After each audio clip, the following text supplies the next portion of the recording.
القرآن فاستمعوا له وأنصتوا لعلكم ترحمون قالوا نرتله ب7 أحرف فسجدوا طول سجده وکړه الا ابلیس مگر شیطان ونکړه ولی ونکړه ابا انکار وکړو روست الله ورپسې فورا وی واستكبر د دې وجنه چې سبب خلق وی شیطان چې آدم علیه السلام ته سجده نه کوله داغه په دې یقین چې سجده غیر الله ته څه د شرک دی هغه په دې وجه ونکړله او چې دا وجه شی بیا ښه کار کړی دی ځان له شرک نه ساتلی دی د دې وجنه الله فورا ورسره ویل واستكبر دا په دې بنیاد نه وه چې د سجده غیر الله ته څه ګاڼه شرک بلکې دا د کبر په وجه باندې ځان یې غټ ګاڼه قرآن کریم د دې شبهاتو جوابونه کوي سبا ولا څوک تاویل ونه کړي لکه اوس نن سبا وایي چې تاسو هغه حدیث کې چې کوم راځي چې یو کم سل کارونه د کفر یو پکې د اسلام تاسو به اسلام طرف ترجیح ورکوي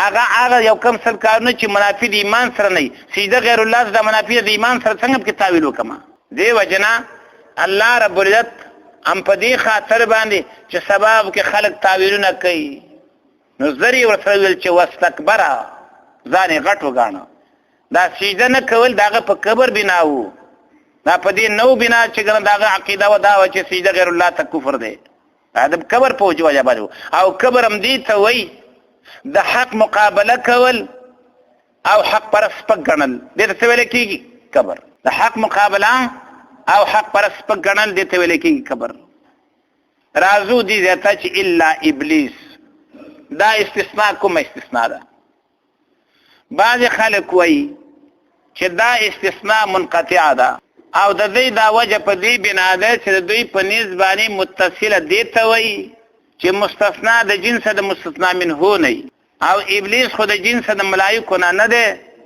نو دا استثناء څه شولا منقطعه لیکن کافی استاد چې کوم تعریف کوي هغه وای متصله دي ته وای هو المخرج عن متعدد بالا واخواتها او په دې او دا تقاضا د جنسیت نه کوي او په دې توجیه باندې په دې تشریح باندې استثناء متصله ده ځکه شیطان ابلیس دا د ملائکو سره په دې ټولي کې وو هغه سره عبادت کاوه خو نیت غلط وو د دې وجنه سورۃ اعراف کې الله ورته ما منعک ان تسجد اذ امرتک معلومیږي دا چې دلته موجود وو نو چې موجود استثناء شولا متصله منقطع ته ضرورت نشته دی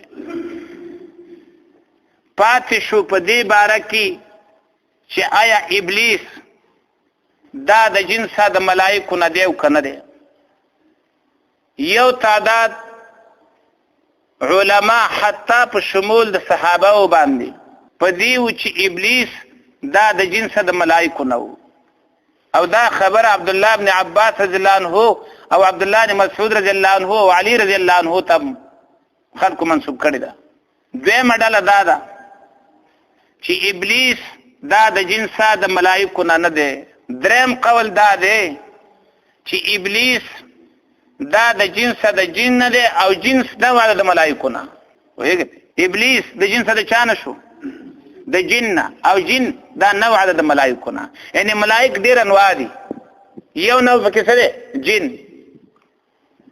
خدا رستنه قول او مخکنه قول دې د پاره هیڅ دلیل نشته ښکارا سوا د استثناء نه هغه د پاره دلیل صرف استثناء ده چې دلته ابلیس الا ابلیس استثناء راغلی او استثناء د متصله دغه پرې باندې او استثناء متصله اله جوړیږي چې دا دواړه د یو جنس نشي نور دلیل هغه سره نشته دویم قول هغه دا چې دا د جنسه د ملائکو نه ده او په جن دا نوع د ملائکو نه ده او دا غي د پاره ګڼ دلایل دي ګڼ یو قران کریم کې الله فرمایي کان من الجن ففسق عن امر ربه بین ذی قرآن کې الله فرمایي انه یراکم هو وقبیله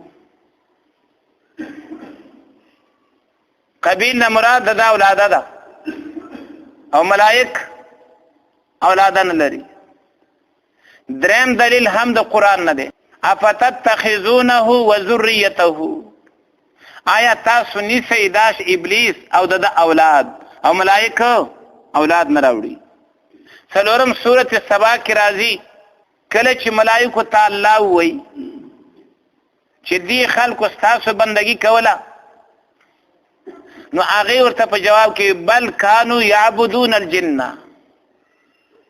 کچرتا ابلیس دا د ملائکو نه نو بیا دا اضراب صحیح دی چې بل کانوا یعبدون الجن،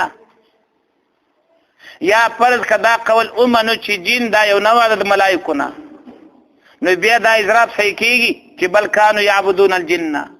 پنځم دلیل هغه حدیث ته کم چې مسلم را نقل کړی دی. رسول الله صلی الله علیه وسلم فرمایي ملائک الله پیدا کړی د نور نه، او ابلیس پیدا کړی دی، شیطان پیدا کړی د چا نه؟ د اور نه. او بنی آدم هغه چې تاسو پیژنئ د خاورې نه جوړ دی. اووم دلیل هغه دا چې رسول الله صلی الله علیه وسلم د پیرانو د خوراکي ذکر کړی دی. موږ ته ویلي دي چې تاسو استنجا په اډوکو مه کوئ. ولې؟ تاسو استنجا په څپیکه باندې مه کوئ. ولې؟ ځکه په دې باندې ستاسې د رونو خوراکه ده. همدغه خوړلې غوښه باندې د اډوکې نه چې تا اډوکې ګزار کړ، په دې باندې الله رب العزت ته پیریانو د پاره رزق را پیدا کوي. اوس دا چې څنګه را پیدا کوي هغه باندې هغه پوهېږي زما څه کار دی. خدا په صحیح حدیث باندې ثابته ده ملائک خوراک کوي.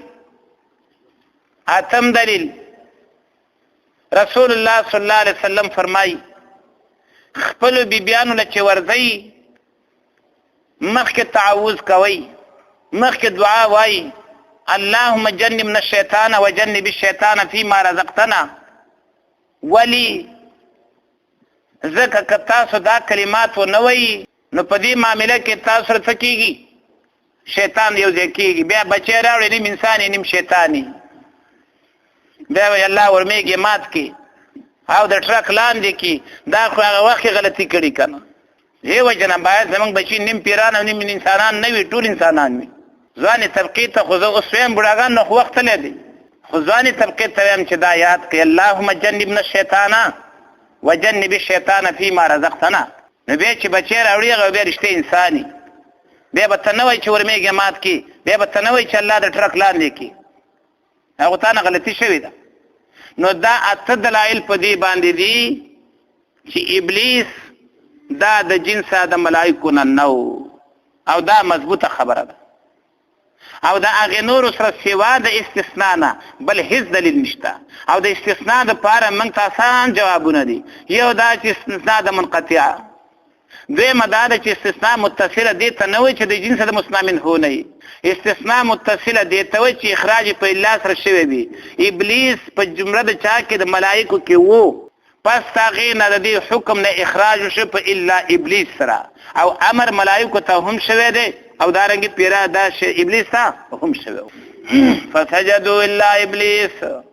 ابلیس دا اسم صفتی دی ماخوذ د ابلاس نه، نا امیده ته وایي، او ابلیس هم د الله د رحمت نه څه د نا امیده شوی دی.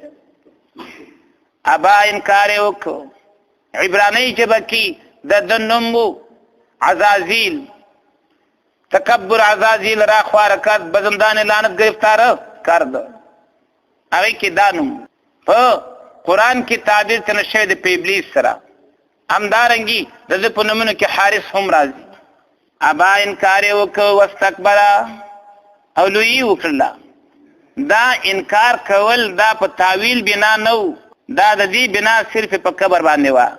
وکانه من الکافرین. کانه په معنا د سواره باندې، سواره من الکافرین د سجدې نه کولو په وجه باندې شو څه کافر. دویم وکانه من الکافرین و دې په علم ازلی د الله کې د چا نه؟ د کافرانو نه.